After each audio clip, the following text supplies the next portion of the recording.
Hello and welcome. It's another edition of the official Waiting for Next Year podcast brought to you by the Evergreen Podcast Network. Josh and Joe, me being Josh, are back with another edition of the Incident Sites Browns podcast edition. Unfortunately, for the first time in 4 weeks, we're talking about a loss. Browns lost 47-42 in LA to the Chargers in a high-scoring game that you'd think that since they put up 42 points and lost, you'd blame the defense, but I think most of the blame goes on the offense. Joe, Yeah. The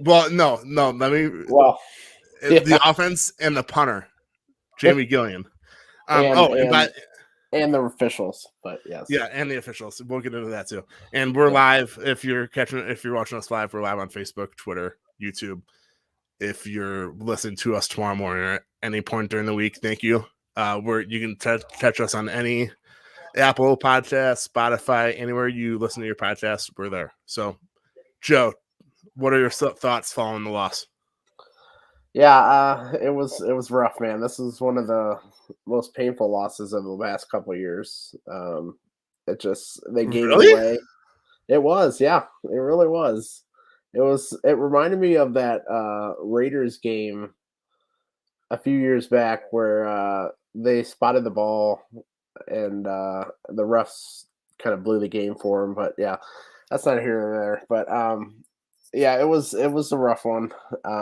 It was a game they should have won. They had it, and they didn't finish again. And that's something that they need to work on. They have 2 losses this year to 2 of the top teams in the AFC, and they lost both of them because they couldn't finish.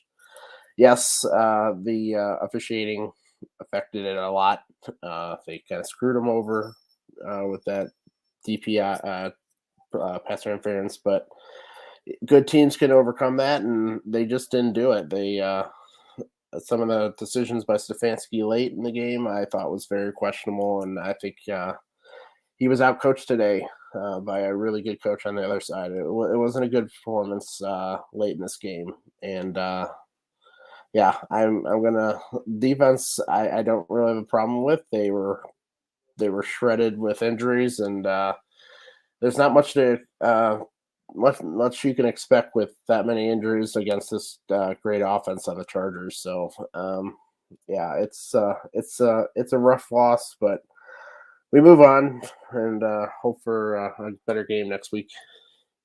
Yeah, to be honest, I had the Browns starting 3-2 this year, and I had them losing this game. But like you said, their 2 losses, I don't know if it's like a good thing that they should have won both. Like if they could finish, I know that's easy to say. Like if you could just finish in the fourth quarter, you'd win. But the Browns could easily be 5-0 right now. I don't know if that's like a good thing that they should be 5-0, but they're not, and they're 3-2. But I think it says a lot about this team as well. If they can just learn how to close a game out, you're 5-0.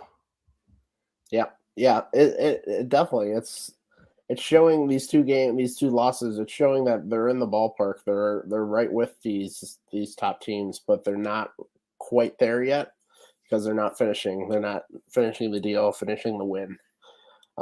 They had multiple chances today to kind of end it. Even after the defensive pass interference, they could have stopped them still. Defense let them in, and then the offense. They just had a chance to really ice the game, and they did not. The play calling I thought was pretty bad, especially on third down, and then just the execution wasn't very good either. So it was just not a good finish, and we saw that in week 1. So it's something they need to get fixed if they want to be considered a Super Bowl contender. Yeah, this is the first game in the Stefanski era where I have legitimately questioned Kevin Stefanski's play calling. I think after that defensive penalty or defensive pass interference, that was not a defensive pass interference on the Browns, and we can discuss that for hours on end if we want. I'm sure Twitter was just I'm sure it was just really fun scrolling through Twitter after that because I'm sure Browns fans were just very, very, very angry, and it's easy to blame the refs. But it was almost like the team got flustered. I don't know if it was Stefanski, like that 3-play sequence following that penalty. It was like Stefanski just like was running all the. It was weird. It was like the team like not gave up, but they were just super flustered.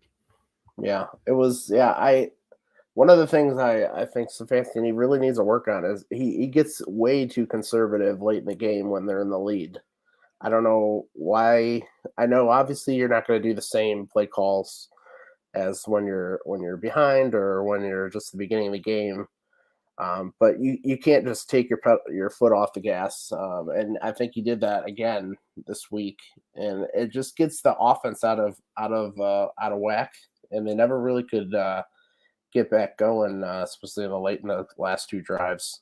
They're a tad lucky actually that Njoku had that great touchdown run at the end of the game, because I'm not sure they could they were going to be able to score there or be successful, because they just didn't look the same in the second half. And it's something to work on. Stefanski just they need to learn that not to be too conservative and just keep going, because that's how you let teams back in the game, and they let them back in the game pretty quickly. They deleted that 14-point deficit pretty quickly, and they can't do that. Good teams don't let that up. Good teams, yeah. I hate to say it, but yeah, the Browns are a good team. They're certainly not a great team yet. They easily can be. They had all the weapons to be. Yep. Yeah, they just need to learn how to finish. I mean, LA and Kansas City are two of the best teams. Well, LA Chargers and Kansas City are two of the best teams in the conference by far. And they just need to learn to finish on the road. I mean, it would be interesting to see how these games would have finished if they were in First Energy Stadium. That's true. Yeah, someone brought that up on Twitter. Yeah, it's definitely something to think about and consider. But it's still there. You're gonna be in the Super Bowl. You're gonna be on the road. You're gonna be you're not probably gonna get the number one seed all the time. You're gonna be on the road, so you got to finish wherever you are. And great teams can get that done. And we're just not there yet. But there's how many games left? Quite a bit. Quite a bit left, and we still have ways to go to get better. And luckily, we have great coaches and players that can get to that position. Absolutely. Yeah, it's hard. If you would have told me that the Browns would score 42 points today in LA, I would have said that the Browns would win by 2 touchdowns, especially with the way the defense has looked the last 2 weeks. But it's crazy that if they dominated everything besides passing yards and penalties, I guess, which, I mean, we can talk about penalties because one of them was like a bad 40-yarder. Yeah. But everything besides passing yards and penalties, they absolutely dominated. Even time of possession, 36.5 minutes to 23.5 minutes. I mean, if you have the ball for 36.5 minutes, you think that you're going to win the football game. Yeah. That was the success in the first half. They held on the ball. They controlled the game, and it just I don't know. It just seemed the second half they weren't able to do what they did in the first half, and they didn't really control it as well for a full quarter, for a full half. And it's frustrating. It's you're like there. It's like you're just right on the edge of just being that top team, and you're so close, but they have work to do to get to that spot. But at least we're at that position to be at that point going forward. What movie is it where they're like so close but yet so far away? I feel like that is like the perfect. I feel like we're so close, but then a game like this happens and it feels so far away. Yeah, it does. Yeah, that might be a perfect quote. They have to learn these things. These are going to be learning experiences. These 2 losses.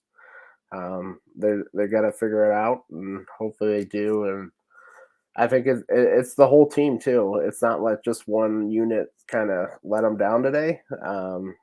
Like the coaching staff could have been better. The offense definitely could have been better. Defense could have been better, and then special teams could have been a lot better too. So whole team effort that needs to get better, and we'll see if they can do it. By special teams, do you mean the punter or do you mean all special teams? Oh yeah. I know we have a lot of Jamie Gillan fans out there. I'm sorry, but that he needs to go. I don't think we can keep him anymore. Sorry. I know my sister likes him, but he needs to go. He's just not cutting out. He pretty much gave the Chargers the lead in the late in the game with that just terrible punt. It pretty much gave them the ball at 50-yard line, and the defense was just it was gassed at that point with all those injuries and stuff. It's it wasn't pretty. They need to find some replacements. They've done what? How many times the kicker has been? We've seen tryouts with kicker. They need to do a punter tryout. I literally think there's been a tryout, at least one tryout per season for the kicker ever since Phil Dawson left. Yeah, and they need to do a tryout for punter because it's not cutting it. Gillan, he's really killing the team. He's not putting the opposing offense in any sort of bad positioning. It's just not good. Especially when you see like the opposing punter, they can they're at like the other 20 and they can kick it all the way to the other 20 or put them down there. And then you see ours, and he was on. What were they, like 15-yard line or so, and he kicked it and they got field position at the 50. So that's not going to cut it. And I'm sorry to say, but he needs to go.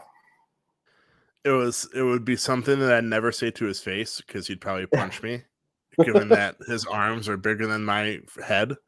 But yeah, I mean, Jamie Gillan, if you want to compete for a Super Bowl, you can't have a punter that does this. No. I even looked it up before heading into today. He has 15 punts that average 41.8 yards per punt. That is 31st out of 32 in the NFL. That cannot happen. No, yeah. It's been an ongoing problem too. It's not like it's just starting this year. He was terrible last year. So it's just continuing. We haven't seen him good since year one, and sorry. If you haven't been good over a season now, it's time to cut bait and find some other options because I really, at this point, I don't know what could be worse right now. I don't know how many options could be worse. Me and you. Right, yeah, right. Like getting a non-punter, maybe putting a kicker out there, but it would be because usually you can go see who the kickers are that are out there that are still decent as free agents. Mm-hmm. But I'm sure there's not like a free agent punting database. No, usually punters stay around on their team for quite a while, and there's not when they're out of the league, they're out of the league for a reason. There's got to be one of the Colquitts have to be a free agent and have to still be wanting to play in the NFL. There's 4,000 of them. It's like the Bosas. It seems like that's never ending. That's true. I think one of the Colquitts is on a team, but I don't know about the other ones. We'll see. So yeah, offense, they put up 42 points, but you could easily. It's still so weird to blame the offense for this loss, even though they gave up, right? Or they not gave up 42 points. They scored 42 points. Right. If you score 42 points in the NFL, you're winning 99.9% of the time. Yeah. But yeah, I'm not saying that I'm disappointed in Baker. He, as you can see at the bottom, 23 of 32, 305 yards, 2 touchdowns. That's good, especially when Nick Chubb and Kareem Hunt dominate like they did. Mm-hmm. But him not being able to put a finishing drive together like he couldn't do in Kansas City, everyone on Twitter, I'm sure, was like, Baker, go earn your money. Baker, go earn millions on your next extension. Just go down there and win a game for the Browns, and he couldn't do it again. I think that has to be talked, and it will be talked about a lot, I'm sure. I made the mistake of listening to Sports Talk Radio last week, and it was Baker. So I can only imagine how it's going to be this week after a loss and how they lost. But yeah, it's one of those things where it's like, I'm not mad, I'm just disappointed, and I loved how Baker played. He did what he had to do, except for the final drive. That's perfectly said. Yeah, he had a really good game for most of the game, and he didn't finish. Just like the rest of the team, they just didn't finish that last two drives actually. It wasn't good at all. Especially in the final drive, his passes just seemed, especially the last three, I think it was, they pretty much were just like Hail Marys. Like they didn't even try. It was they went from like dinking and dunking, wasting like 50 seconds or so, to just all out run down the field, hope for a defensive penalty. It was just a bad sequence. I don't know. I have to see the full field to see if the play call kind of affected it or not. But just the execution was bad, and we've seen that in the last loss too. And he wasn't able to get that final drive. So he's got to finish the game, and he's got to show that he can do these final drives to win the game. Because sometimes the run game can't do it for you. I think sometimes it's all on your shoulders, and you have the playmakers on this team, and they just didn't execute, and he didn't execute. It's frustrating because he had a really good game. I wanted to come on here and say, wow, what a comeback from what a return from last week. He was night and day better, but then just the last two drives just kind of put a little bad taste in your mouth. But like every other part of this team, there's room to grow, time to grow, and we'll see if he gets better. But yeah, it wasn't pretty to finish that game. There's room to grow and time to grow.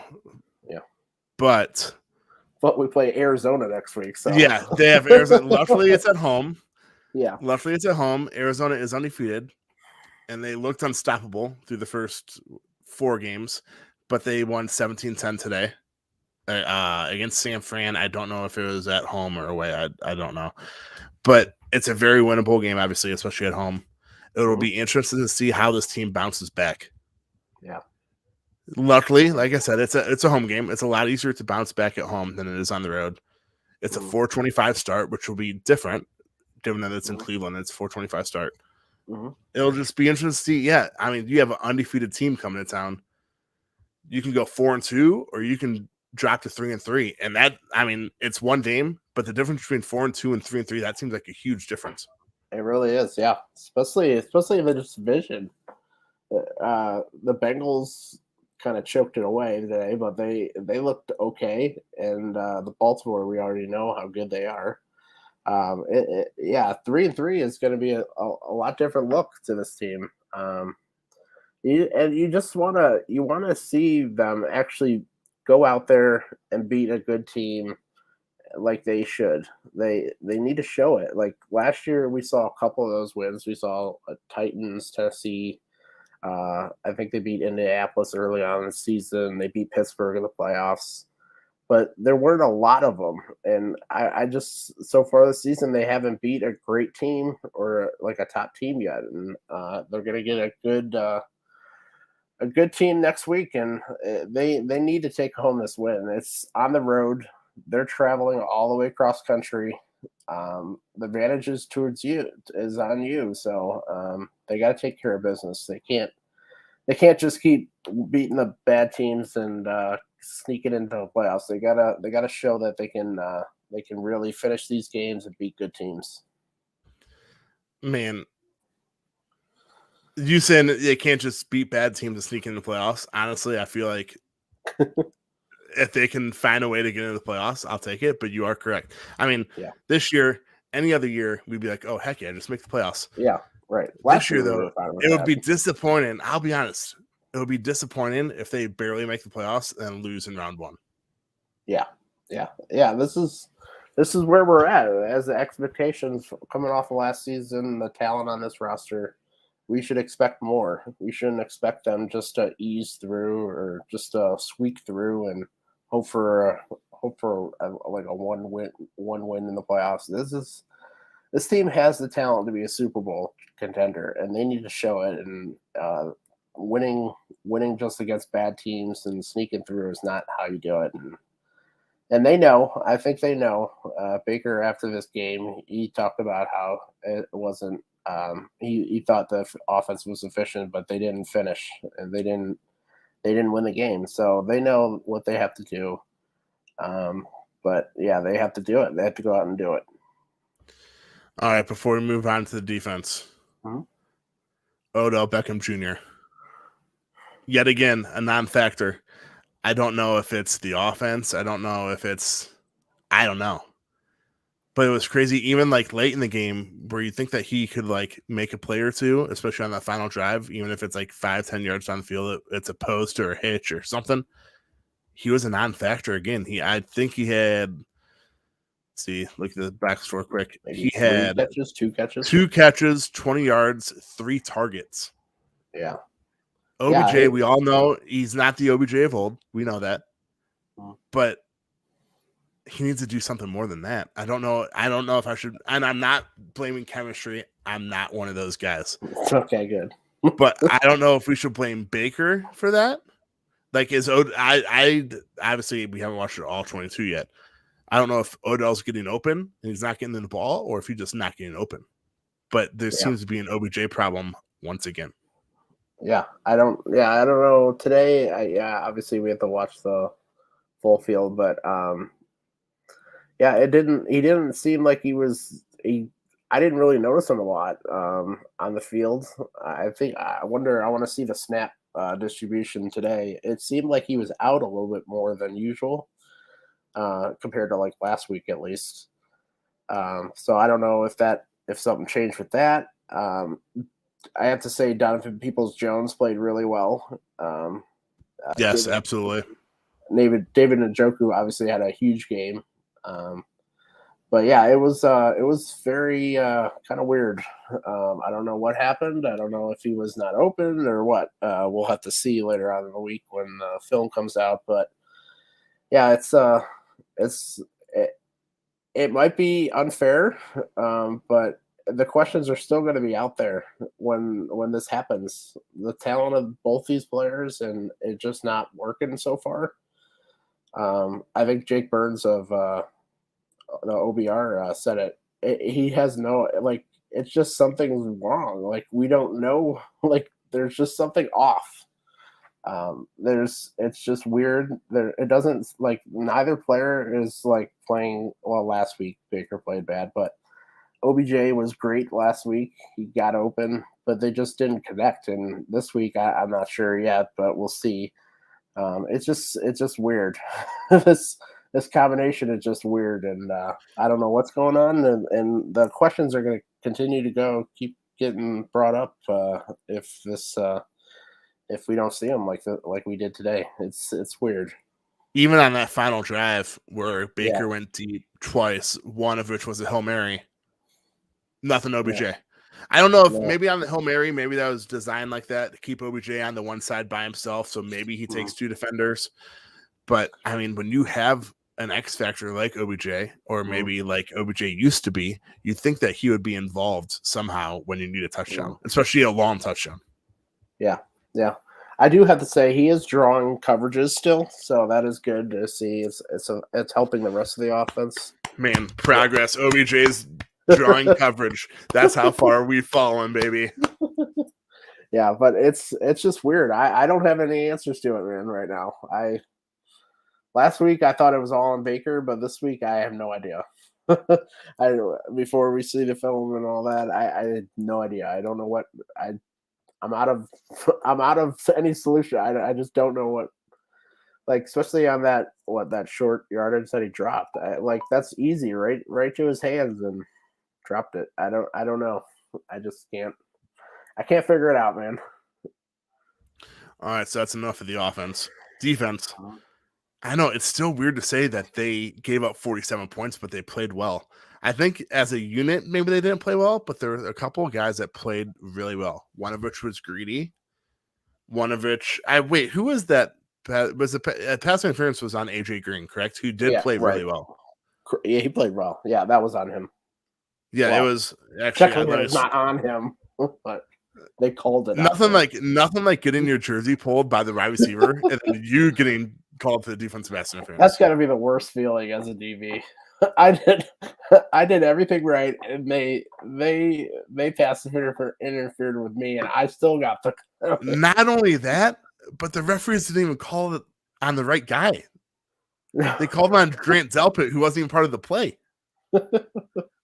Yeah, it was late too. What are you doing? Oh yeah, it was super late too. Yeah, it was. It was. Yeah. I mean, I hate being a blame referee guy, but that was the turning point. That was a killer. It really was. It was a killer. That was third down, wasn't it? So it would have been a punt instead. Fourth down. That was fourth down. Was it fourth down? It was. Yeah, it would have been a turnover on downs. Yeah, it would have been a turnover on downs. It was terrible. Yeah, it's nothing like getting a Christmas present in October. Yeah, it was a crushing. Yeah, that was. There was a lot of things to blame. The penalty may have been the biggest one, but obviously there was time afterwards that they didn't get it done. So it's frustrating. It's you want to blame the refs and you can, but they still had a chance to win, and that's why I kind of get still. I still get these people on Twitter. I know I need to stop, but they keep just blaming the ref. Like they still had a chance to win. They still had a chance to finish this game, and they didn't. And that's all you can ask.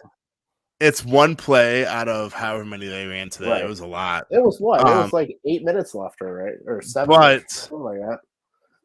But maybe for the first time in my life, I will side with some people on Twitter and say that the Browns would have not only had the momentum, but they had the ball and the lead. Instead, Chargers get the momentum. They get a touchdown.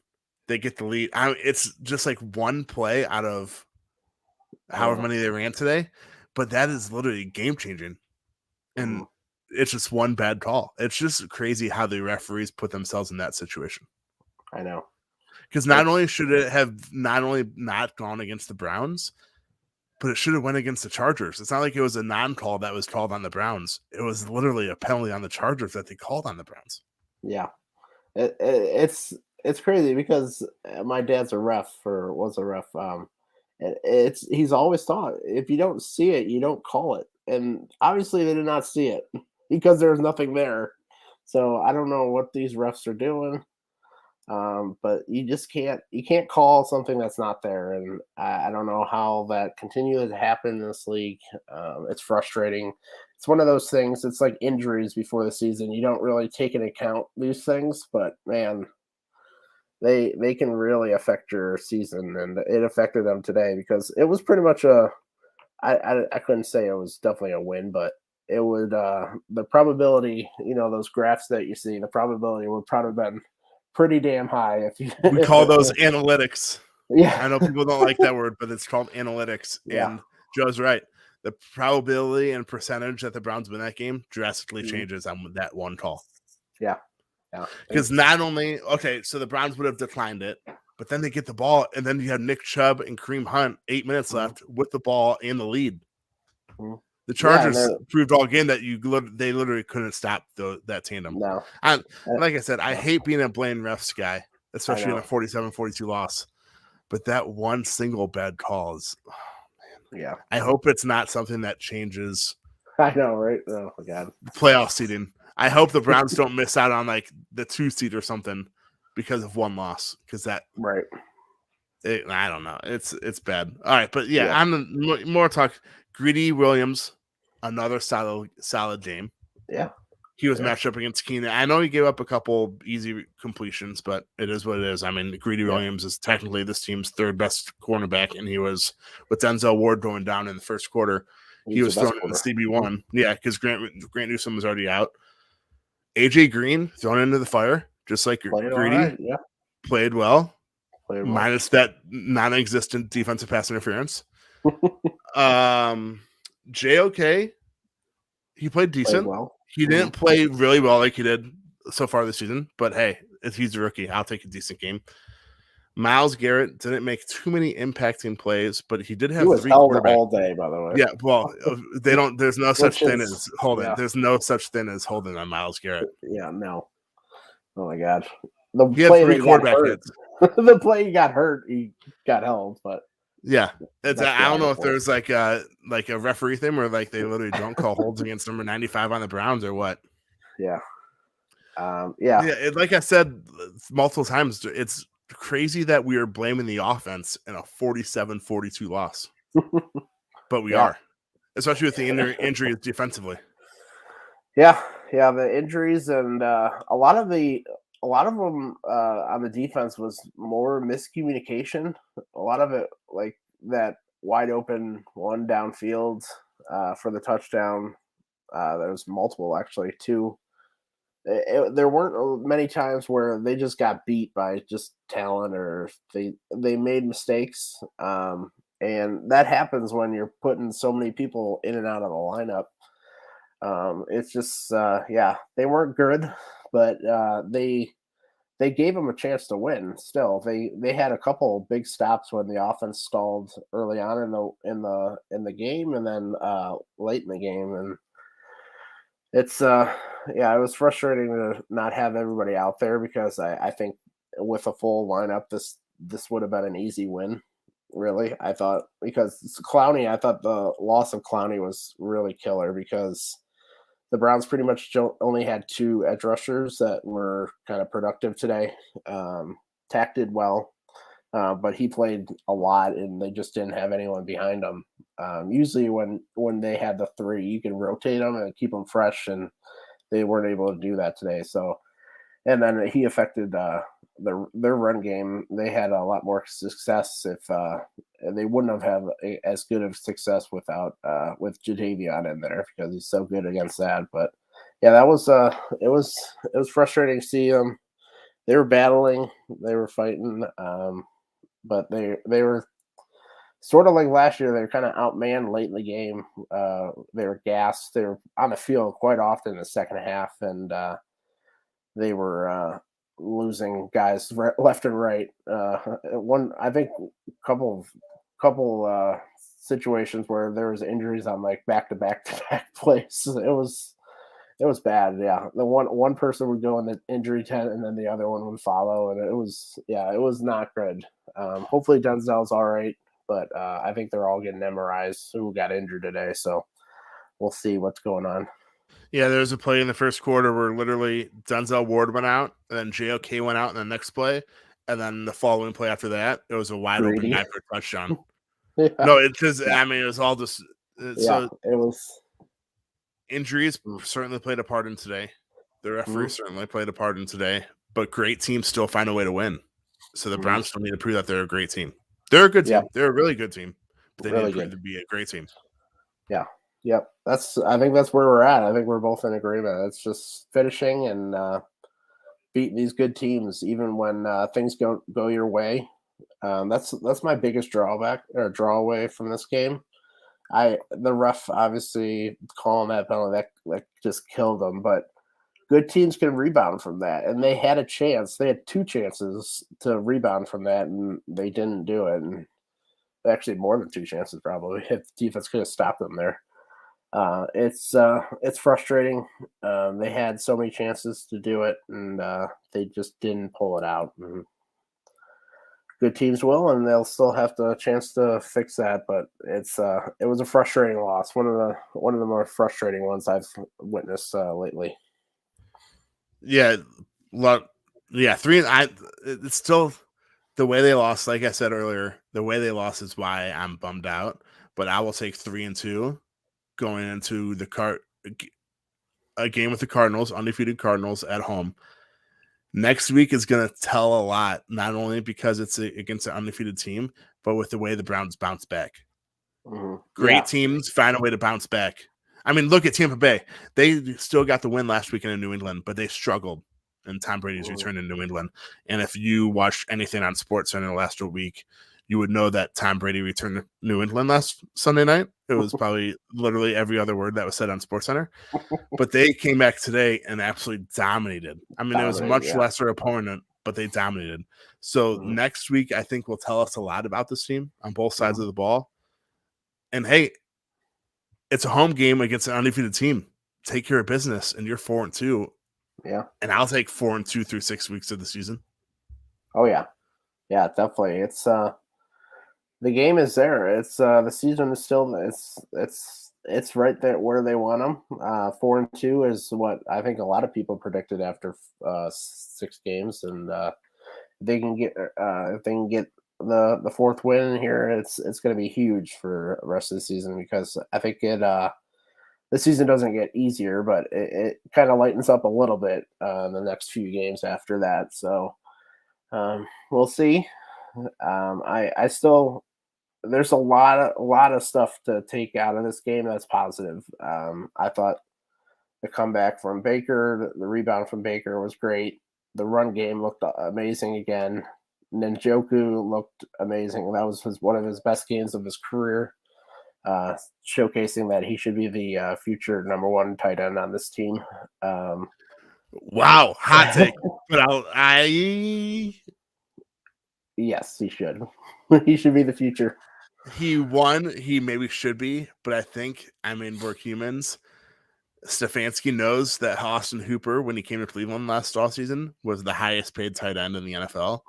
So it'll be hard to not make him tight end number 1. But what's nice though is that we're able to discuss this because David Njoku has looked so good this year. Yeah, blocking. He's been the best blocker on the team as a tight end.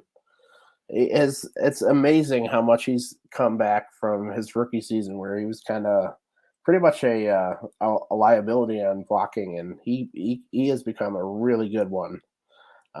So yeah, he's a really true all around tight end right now, and I would love to keep him around for the future. I think that should be one of the top priorities this offseason, is inking him for a long-term deal.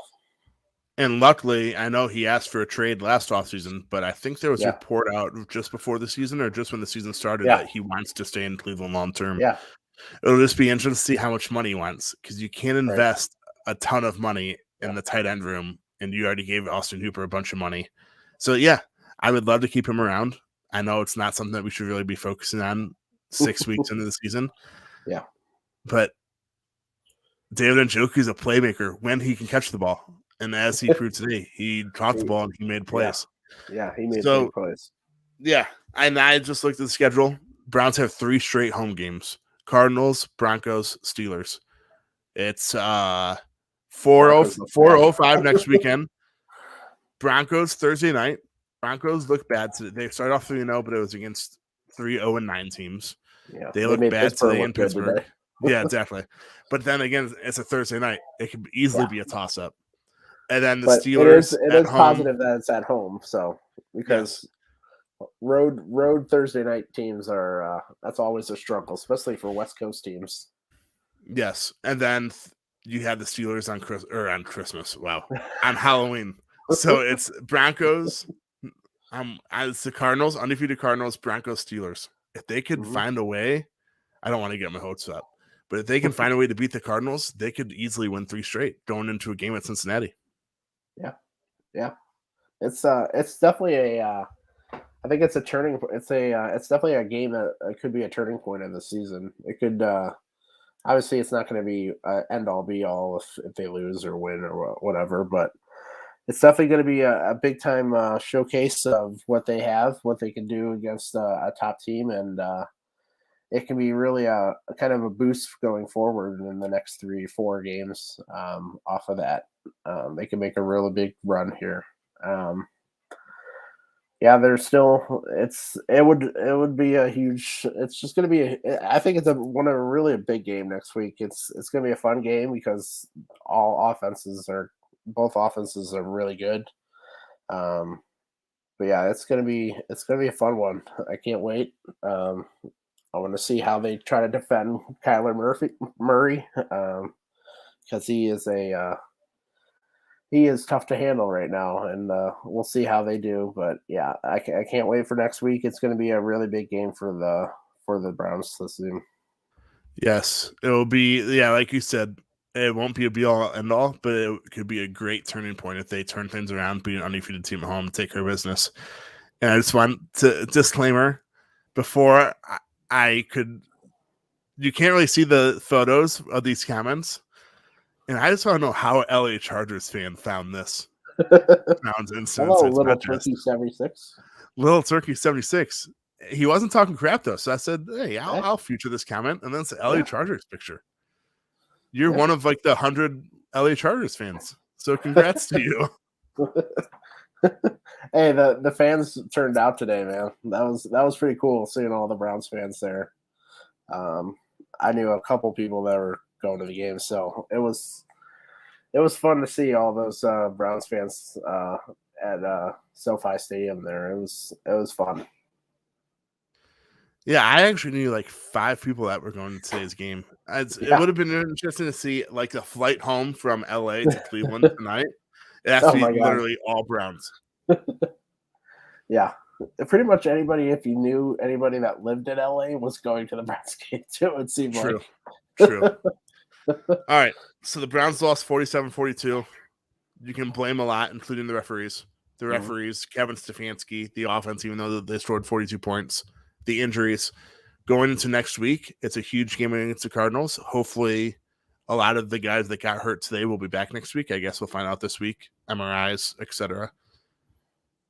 I mean, they're 4-2. It's hard to complain about a Browns team that's 4-2. I would take 4. Like I said earlier, right. I projected them to be 4-2 after 6 weeks. It's just today was tough just because of the way it happened, not because of the result, just the way that the result happened. Yeah, so it's just your higher expectations going forward, and you just have a higher expectation of what they should be. And they just didn't reach that today. So that's why it's more frustrating. Usually last year or the year before, we'd be like, oh, wow, we really played well against a good team and we're in it. But this year you gotta execute and beat these teams. If you want to be considered the top team, you got to win these games, win these adversity, get past the adversity. And they just didn't do that today. So that's why it's frustrating. And I just want to say that the Browns are 3-2 after 5 weeks, not 4-2 after 6 weeks. I know I said 4-2. I'm just thinking ahead. Hey, we're winning next week. I'm thinking ahead. I'm like, I'm a week ahead here, obviously. But yeah, 3-2 after 5 weeks. Stone, don't you? It is, it is what it is. If they could, the problem is that they could easily, like we said, they could easily be 5-0 if they could finish a football game. Mm-hmm. Yep. So. Yeah. It is what it is. I don't want to be that guy. It is what it is. Bad calls happen, but it just stinks. Yeah. The thing that stinks is that it seems like all those bad calls happen to the Browns. At least the ones that are just crushing, just like the ones like in so bad timing. That just, tell me the last time Tom Brady's football team got a defensive pass interference call against them like that. Seriously. I don't know, man. It's frustrating, to say the least. But we move on to Arizona, I guess. Anthony, I completely agree with you. Anthony Zanotti says refs gave it to him. There was 8 minutes left. You could have said that the Browns had plenty of time to answer back. And I'm not a referee, blame the referee guy. But that was a turning point in the game. Yeah. I don't understand the third round run draw play on that second last drive.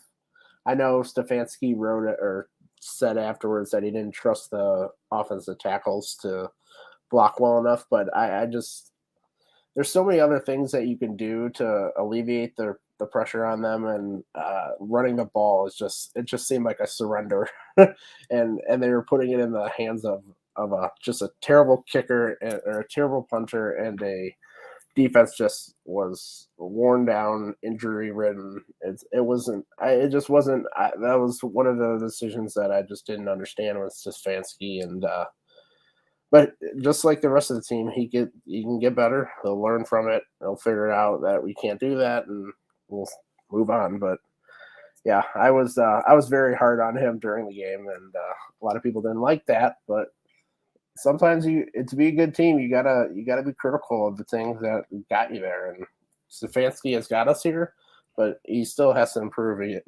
Today was not a good game. Joe, yes, I just want to say that a lot of people don't like a lot of things on Twitter, but continue. that's true. That's true.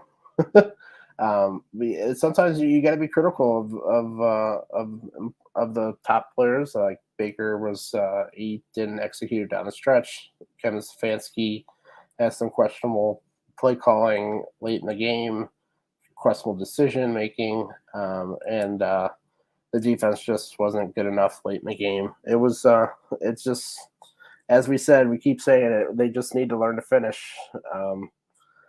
And that's the biggest takeaway I'm taking from today. They need to learn to just overcome these adversity situations, which they did. They came back from that bad penalty. They overcame the penalty to take the lead, but then they just gave it back, and they never were able to finish it off. So that's why I know the penalty would have just sealed the game pretty much, probably.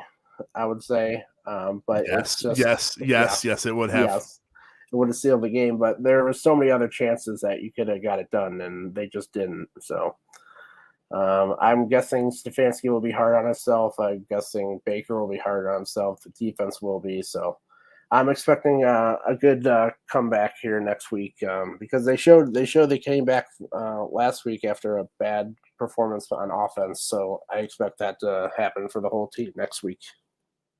Well, I was just going to ask Joe for his final thoughts, but he just gave them to us. Mm-hmm. So the Browns are 3-2 after a heartbreaking loss in LA to the Chargers, 47-42. They have a great opportunity for a bounce back game next week at home against the undefeated Cardinals. I hope they just bounce back. Just come back to Cleveland, take care of business, and no one will care about what happened in LA if you beat an undefeated Cardinals team in Cleveland. Yeah, I think before the season, not before the season, I don't think anyone thought Arizona was this good, but after the first 3 or 4 weeks, we thought if we take one of these games, that would be a huge win for them. So we're still in that position. We can still do it. And if they can do it, then we'll be in a good position going into the next 3 or 4 games. Absolutely.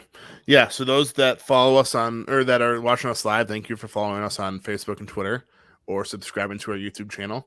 For those listening to our podcast at some point, either tonight or tomorrow or at any time throughout the week, thank you for listening to us. Thank you for subscribing to Waiting for Next Year on Apple, Spotify, wherever you listen to your podcast. Be sure to give us a 5-star rating and tell us at Waiting for Next Year that Josh and Joe had the best podcast on the network. That would be greatly appreciated. But seriously, just say Josh and Joe had the best Waiting for Next Year podcast, and it's really not even close. Yes, I agree. But yeah, thanks for watching us live. Thanks for listening to us later. We appreciate it. And the Browns are 3-2. Come back home to Cleveland to host an undefeated Cardinals team next week at 4:05. Joe, I'm assuming you're going?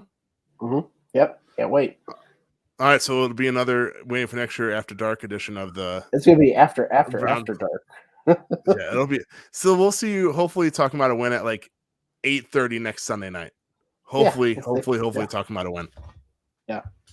But yeah, thanks for joining us, guys. We appreciate it. Go Browns. See ya.